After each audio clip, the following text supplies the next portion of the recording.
বাংলাদেশের প্রথম defence line border guard Bangladesh. এই বাহিনীকে ঢালাভাবে সংস্কার এবং পুনঃপ্রতিষ্ঠা করা প্রয়োজন। এক্ষেত্রে সরকার কী ধরনের পদক্ষেপ নিতে পারে তাই তুলে ধরব আজকের প্রতিবেদনে। সীমান্তবর্তী কোনো দেশ, সেটি হতে পারে মিয়ানমার অথবা ভারত, हठात हमला करते पारे। अस्सलाम वालेकुम व्यूअर्स, मेरा नाम है आसिफ अली और आप देख रहे हैं Asif Ali official YouTube channel. आज बांग्लादेश की एक स्पेशल फ़ोर्स के बारे में बात करेंगे। बांग्लादेश ने एक नई पैरामिलिट्री फ़ोर्स बनाई है क्योंकि बांग्लादेश के ताल्लुकात म्यांमार और भारत के साथ बहुत ज़्यादा ख़राब हो चुके हैं और शेख हसीना की सरकार जाने के बाद भारत ने बांग्लादेश को आंखें दिखाना स्टार्ट कर दी हैं और बांग्लादेश के बॉर्डर पे बहुत ज़्यादा क्लैशेस हो रहे हैं। यही वजह है कि बांग्लादेश ने अपनी फोर्सेस को मज़ीद स्ट्रॉन्ग करने का फ़ैसला किया है और यहाँ पे एक नई पैरामिलिट्री फ़ोर्स जो है बांग्लादेश ने बनाई है। इस फ़ोर्स के बारे में मज़ीद डिटेल जानते हैं आज की इस वीडियो में। বাংলাদেশের প্রথম defence line border guard Bangladesh. এই বাহিনীকে ঢালাভাবে সংস্কার এবং পুনঃপ্রতিষ্ঠা করা প্রয়োজন। এক্ষেত্রে সরকার কী ধরনের পদক্ষেপ নিতে পারে তাই তুলে ধরব আজকের প্রতিবেদনে। সীমান্তবর্তী কোনো দেশ, সেটি হতে পারে মিয়ানমার অথবা ভারত, হঠাৎ হামলা করতে পারে। এক্ষেত্রে প্রতিপক্ষ দেশের সামরিক বাহিনীকে প্রথমে মোকাবেলা করতে হবে বর্ডার গার্ড বাংলাদেশকে, কারণ সীমান্তের সকল নিরাপত্তা নিশ্চিত করা বর্ডার গার্ড বাংলাদেশের দায়িত্ব। সেটি হতে পারে যে কোনো দেশের আগ্রাসন মোকাবেলা করা। এক্ষেত্রে সীমান্তে সেনাবাহিনী মোতায়েন থাকে না। তাছাড়া সীমান্ত অঞ্চলে বাংলাদেশ সেনাবাহিনীর কোনো ঘাঁটি নেই। ফলে হামলা হলে সেনাবাহিনী পৌঁছানোর পূর্বে একাই লড়াই চালিয়ে যাবে বর্ডার গার্ড বাংলাদেশ। পরবর্তীতে সেনাবাহিনী পৌঁছালে সেনাবাহিনীর সাথে এক হয়ে শত্রুর মোকাবেলা করবে। এমন একটি বাহিনীকে শক্তিশালী করা এবং সংখ্যা বৃদ্ধি করার কোনো বিকল্প নেই।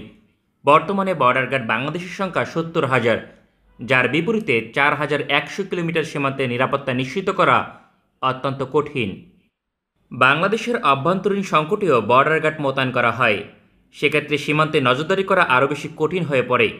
এমন অবস্থায় বর্ডার গার্ড বাংলাদেশকে নতুনভাবে ঢেলে সাজানো প্রয়োজন, যা বাংলাদেশের জাতীয় নিরাপত্তাকে ব্যাপকভাবে শক্তিশালী করবে। এক্ষেত্রে দেশের কয়েকটি বাহিনীকে ভেঙে দিয়ে একটি নতুন বাহিনী গঠন করা প্রয়োজন।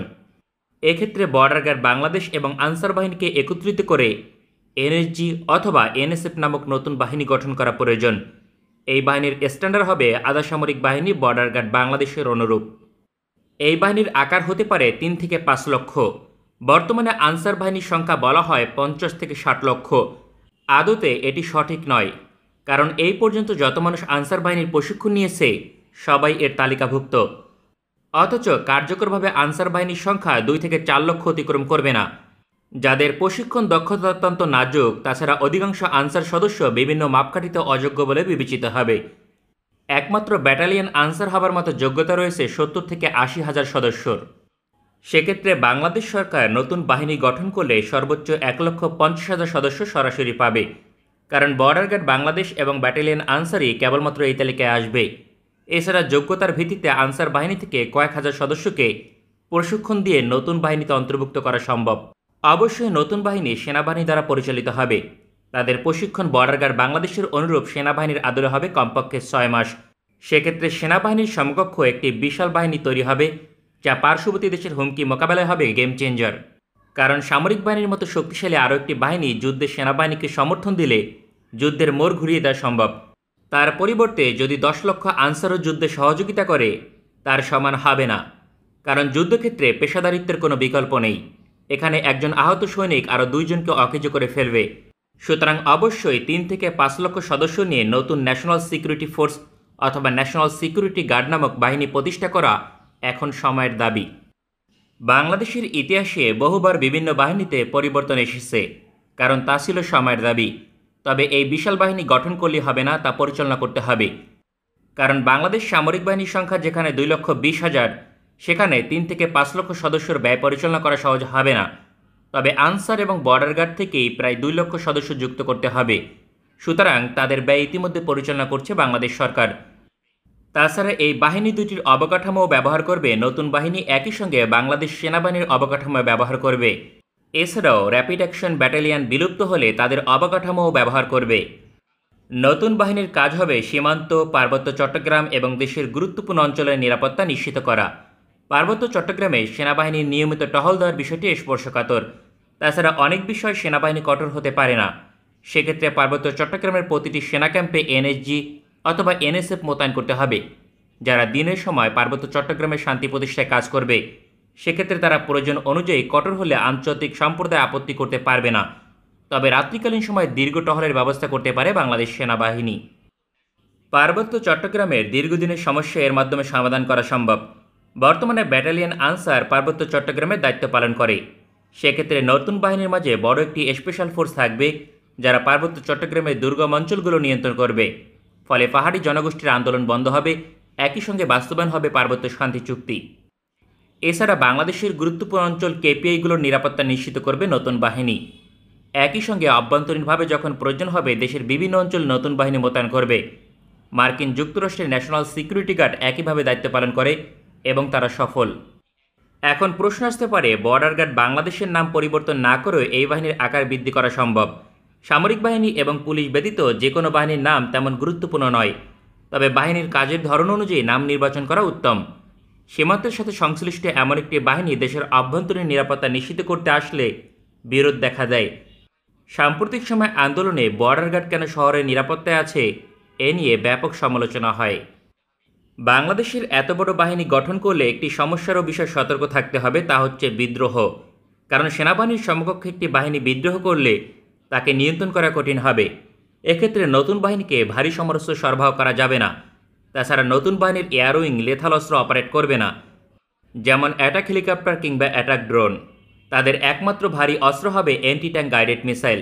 তবে পার্সোনাল গিয়ার্স হবে সেনাবাহিনীর মতো আধুনিক। সেক্ষেত্রে নতুন বাহিনী বিদ্রোহ করবে না কিংবা সুযোগ পাবে না।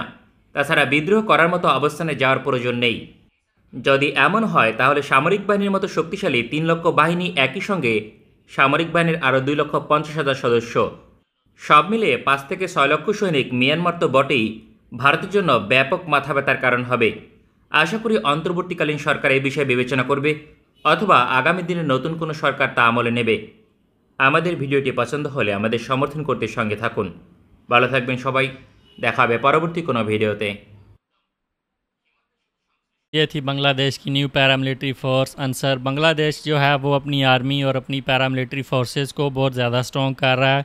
इसकी वजह यह है कि बांग्लादेश के एक तरफ भारत है, एक तरफ म्यांमार है, और ये दोनों मुल्क बांग्लादेश के अंदर जो ज़मीन है उस पर कब्ज़ा करना चाहते हैं। म्यांमार ने कई दफ़ा ये क्लेम किया है कि सेंट मार्टिन आइलैंड जो है वो हमारा इलाका है और हम उसको लेंगे। और म्यांमार मुसलसल अपनी एयरफोर्स, अपनी आर्मी और अपने डिफेंस इक्विपमेंट को इंक्रीज़ करता जा रहा है। यही वजह है कि बांग्लादेश बॉर्डर गार्ड की हेल्प करने के लिए बांग्लादेश ने एक नई पैरामिलिट्री फ़ोर्स बनाई है आंसर के नाम से, और ये बांग्लादेश बॉर्डर गार्ड को सपोर्ट करेगी। और किसी भी किस्म का हमला अगर बांग्लादेश पे किया जाता है और बांग्लादेश के बॉर्डर से बांग्लादेश के अंदर आने की कोशिश की जाती है तो ये फ़ोर्स उनका सामना करेगी।